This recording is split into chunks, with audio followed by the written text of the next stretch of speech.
next on the Best of John Miller. Move over, Geraldo. John turns gumshoe in hopes of trying to crack one family's mystery, and safe. Whoa. So how long has it been here? Also, if you wave to this road flagger, you'll keep your hand pretty busy. John shows us why some drivers are seeing double. Deja vu. And one guard dog goes to any lengths or heights to keep his family safe. Plus, think of this one as a moving violation. We look for answers after one town's only parking meter disappears. Disgusted to think somebody would do something like that, really. Those stories are all next. Discover the lighter side of Northwest living as Idaho's News Channel 7 presents the Best of John Miller. Hi again, everybody, and thanks for joining us. I'm David Augusto, happy to have you along for this edition.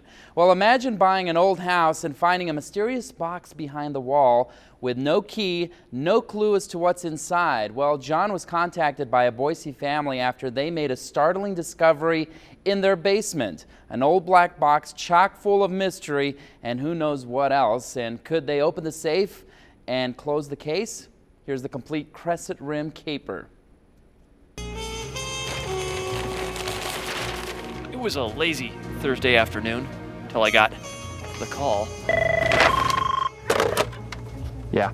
I found a hidden safe in my house. A safe? A big safe. A new safe? An old safe. What's in it? I don't know. That's the thing. I'm on my way.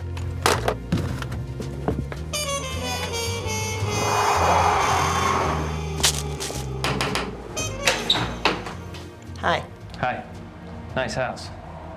It's in color. I know. Nice hat. I know. Is this the house with the safe? Yeah, come on in.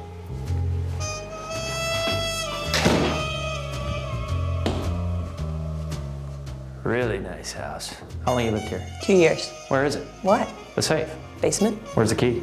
Beats me. Let me see it. Let's go. Wow, all the way down here, huh? Yeah, in this closet. Oh, black and white again. So what's the scoop?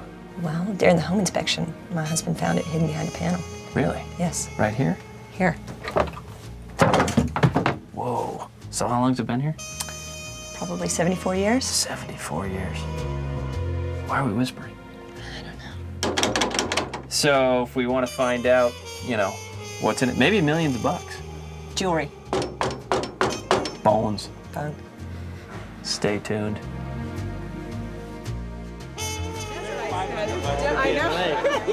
So the dame threw a bash, invited all her friends, and watched the big event. Big party. Big moment. And a big job breaking into a safe.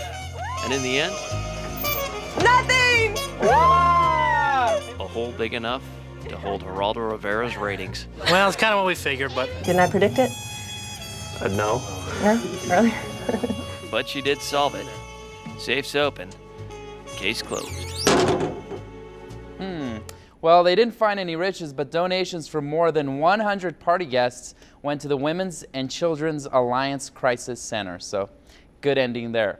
Well, workers at Boise Parks and Rec bet John he could not cover the entire Boise Greenbelt in just 2 minutes. But that was before they offered John one of their supercharged mules and the razor-sharp skills of pilot Lupe Castaneda.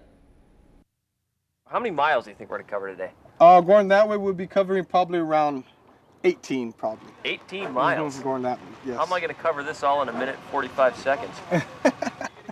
You're going to zoom it. Zoom it, baby. Let's go. Zoom in by all these people. Always glad to see ya. Oh, yes, they're friendly. This lady on the bike here, she'll be friendly. That's way better. Oh, yeah. How's it going? See? Everyone's friendly. So, how many parks do we have in Boise? Probably about like 17 million or something like that. That's the way it seems. Right. So, a lot of wildlife this time of year, huh? Yes. Get along with the geese, Lupe? Yes, I do. And you better hold on tight if you're going to take the Lupe Castaneda tour. We must be going 78 miles an hour right now. Yeah. We're going to cover this green belt in no time. Not bad, huh? no, it's great. Great weather for a bike ride. It's good, but we're going for a walk. And you can keep going forever and ever and ever. I don't know what's the total length of it now. Like 537 miles, I think. Yeah, I something thought it like was that. 600. Anyway, it's getting longer and longer. And as it's grown, the community's grown, the green belt has grown. Out past Veterans Park, through the Willow Lane Athletic Complex, park after park after park. Yes, it's really nice and enjoyable. Especially on the Lupe Castaneda tour. And it only took us about a minute and a half. Yeah. As near as the Parks and Rec folks can figure, there are about 80 parks in the Boise Park system, and they're always adding more, and that's a good thing. Well, it's an almost unexplainable phenomenon that affects drivers in some Boise construction zones. Some viewers reporting seeing double-double.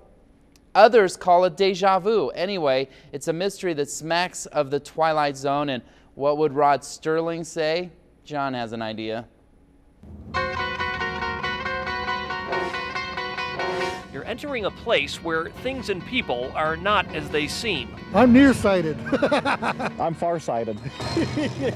A place where utility workers rip up the side of your dusty, dirty, one-lane road. There's a signpost up ahead you've just crossed into the Critchfield Zone.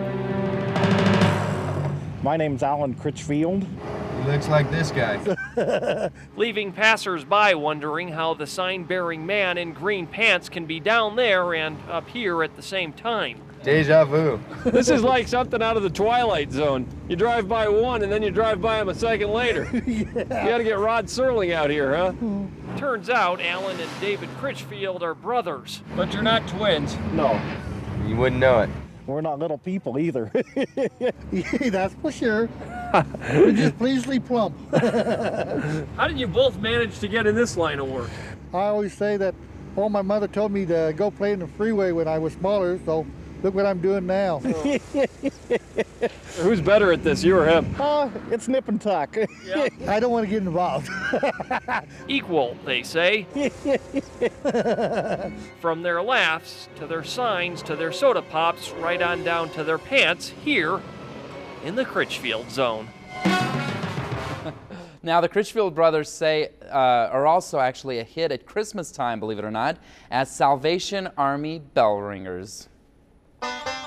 Here's one way to avoid paying for parking. In one community, some didn't move their car, they moved their parking meter. They took our Liberty Bell. And next, here's one trick you probably can't teach your dog. It sort of makes my day. How did this pet land on the roof? Find out when the Best of John Miller returns.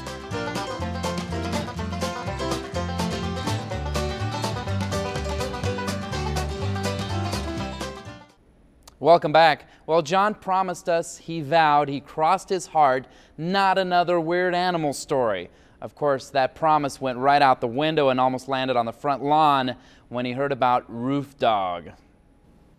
On a pretty normal street, you'll find this pretty normal house with this not-so-normal dog. Most every day, the dog's there. That's his territory. I don't remember his name. So, we'll just call him Roof Dog.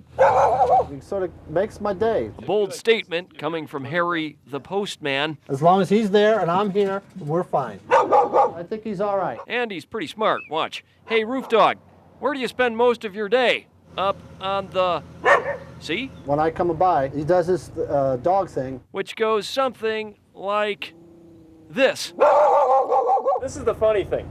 If I start right here and take a picture of him through the fence and walk around the house, he magically appears on the roof. Which made us wonder, how does he get from the roof to the yard, to the roof, to the yard, to the roof, to the yard, to the roof, to the yard? I don't know. He has some powers that I'm not aware of. And an apparent vertical leap of 13 feet. I think it's great. Actually, it's just an open back door, a flight of stairs, an open window, a jump, and there he is again. Roof Dog. I'll look for him again tomorrow. All right. Yeah. I'm sure he'll be looking for you. I know he will. Okay. I love that story, one of my all-time favorites. Now, Harry says he's waiting for the day when Roof Dog springs over the rooftop and overshoots the gutter. All right. Well, back in '99, Albertson College had a slugger with a national reputation. John decided to pitch him a few balls and see just how good this slugger is. What are you hitting right now?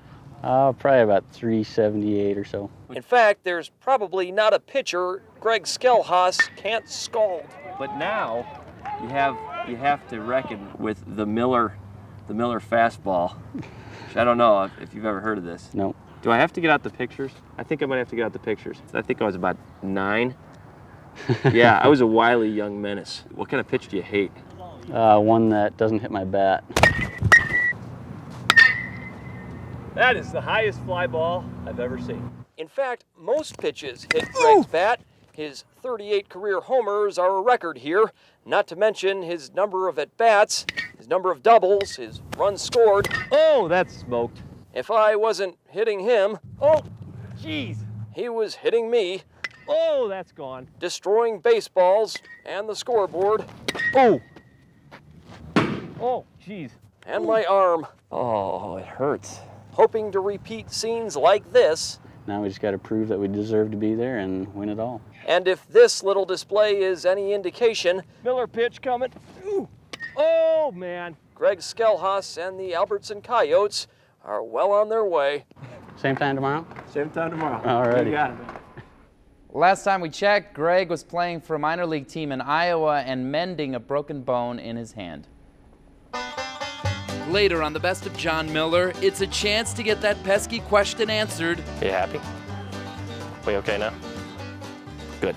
Okay. John answers some viewer questions. And next, what is a town with no stoplight doing with a parking meter? Or for that matter, where did the parking meter go? You're watching the Best of John Miller.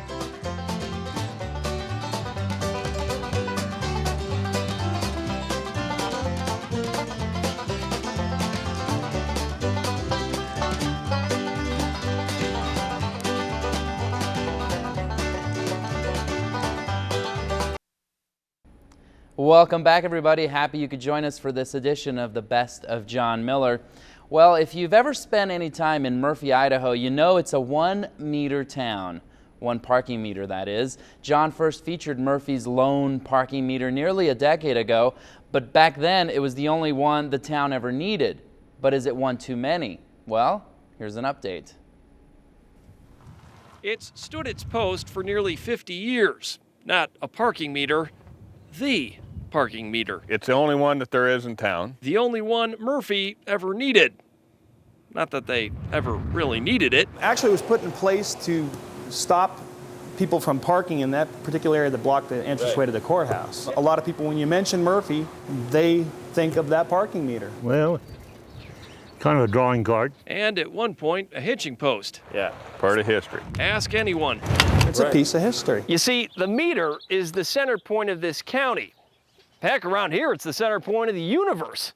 And that's why no one can figure out why anyone would want to steal it. I think everybody's a little bit dismayed by it. Disgusted to think somebody would do something like that, really, you know. It's kind of like the Liberty Bell getting slugged one. This is the town square, and our main attraction got stolen. Sheriff Gary Amon thinks it might have been a drive-by. Have you questioned the town? I guess that wouldn't take too long. Wouldn't take very long at all. How many people are here? Oh, 60-some. Might want to get on that. I'll try. Hopefully this is not a major source of the city's revenue. I think we took $18 out of it one time. Really? Mm-hmm. Now, from the post office to the general store, the whole town's feeling shortchanged. They took our Liberty Bell. What are you guys going to do now? I have no idea. No leads. No hope. No hope. We just want it back. Darn it. Yeah. Oh, that's too bad. Now, get this, there is speculation in Murphy that some of the old-timers in town may have a few spare meters in their possession, so don't be surprised if a replacement is up and not running soon. Still to come on the Best of John Miller, he responds to viewer mail. Jeez, this is going to be great. And answers some of the questions you have about this, that, and the other thing.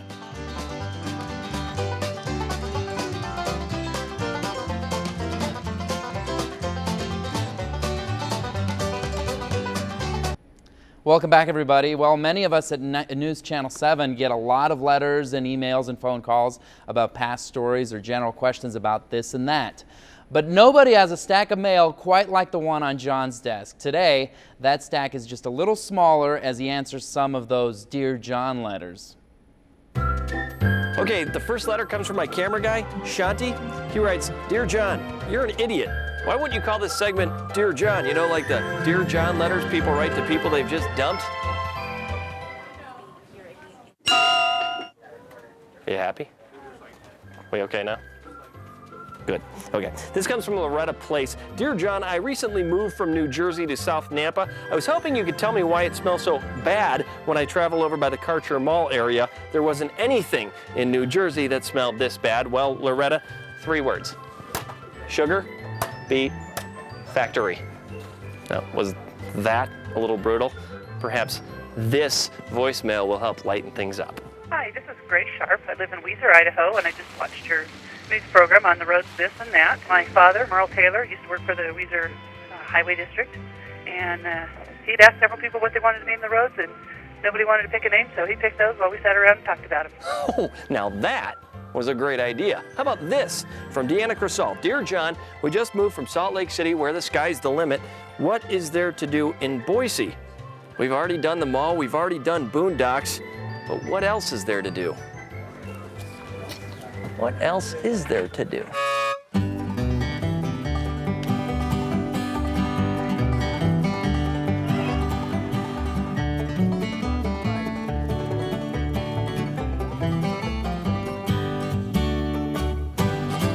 Well, it's just not coming to me. But hey, if somebody has an idea for the nice bored couple from Salt Lake City, won't you please let us know? And hey, thanks for writing. Still to come, that's not the end of the letters. Does John look like Tom Petty? That's just darn mean. And why doesn't he wear more costumes? Some answers to his unusual viewer mail when the Best of John Miller returns.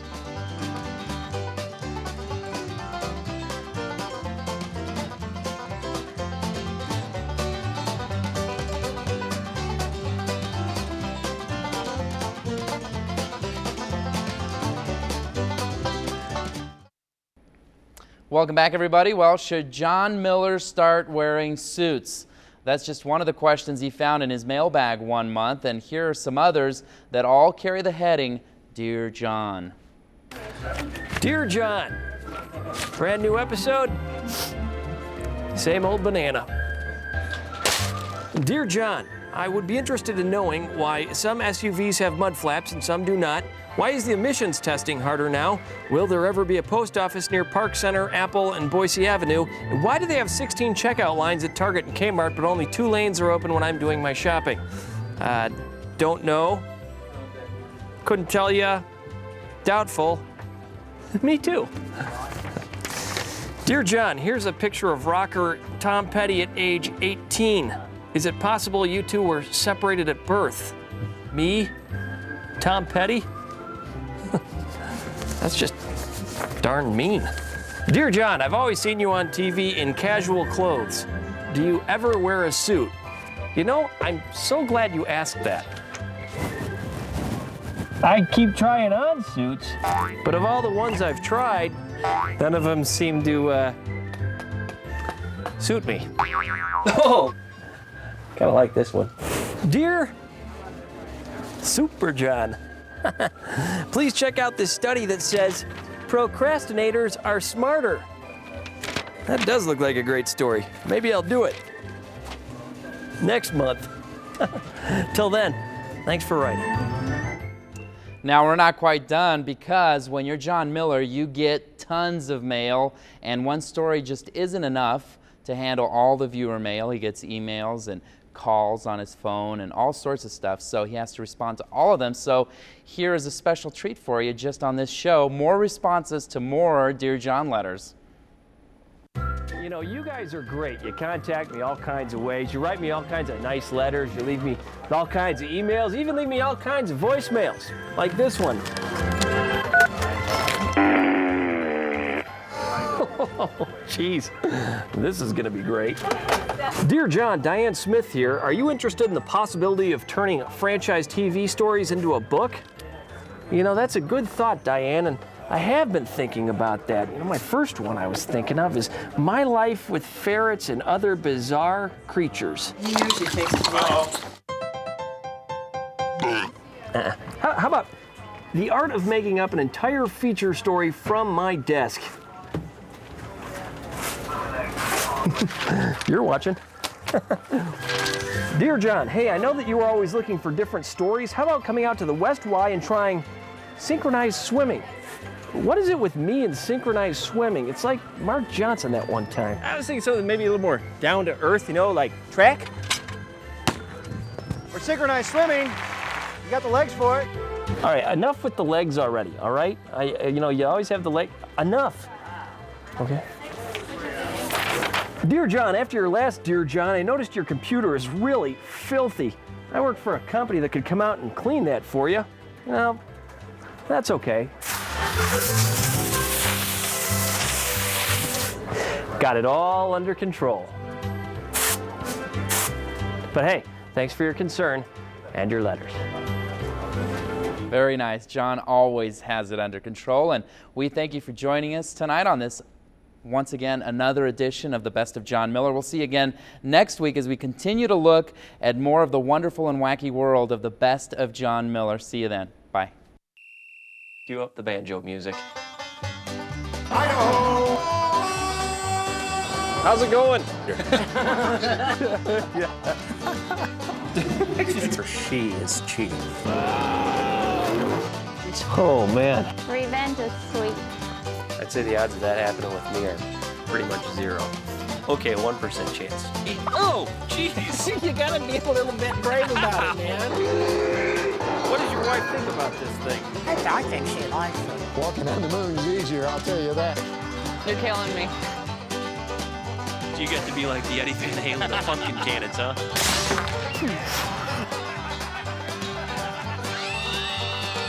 Did you ever think maybe I should have made my chest set a little bit lighter? No, I didn't.